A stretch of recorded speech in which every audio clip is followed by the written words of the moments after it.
उत्तर प्रदेश पोलिसांची कारवाई, अभिनेत्री दिशा पटाणीच्या घरावर गोळीबार करणाराचं एन्काउंटर, गाझियाबाद चकमकीत दोघे गुंड ठार.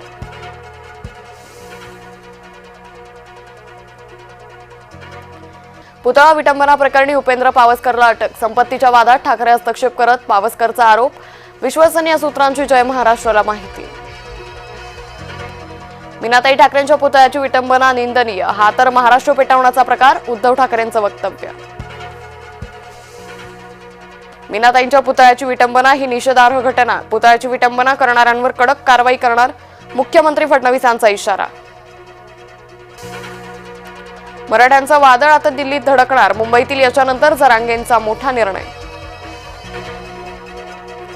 कारण नसताना दोन समाजात वेगळं वातावरण, दोन समित्या करायची आवश्यकता होती का? आरक्षणाच्या मुद्द्यावर शरद पवारांचे सवाल.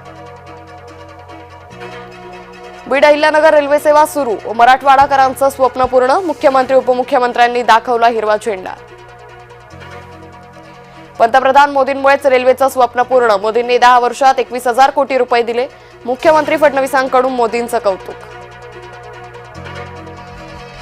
मराठवाड्यातील दुष्काळ भूतकाळ करणार, सरकारनं मराठवाड्यात पाणी आणलं, मुख्यमंत्री फडणवीसांचं वक्तव्य. मराठ्यांच्या विरोधात ओबीसी आक्रमक, मराठ्यांच्या शासनादेशाविरोधात हिंगोलीत ओबीसी मोर्चा. अजित पवारांच्या गाडीसमोर तरुणाचा आत्मदहनाचा प्रयत्न, ग्रामपंचायतीच्या कामाच्या चौकशीची शेखर थोरातची मागणी, बीडच्या नगर नाका इथली घटना.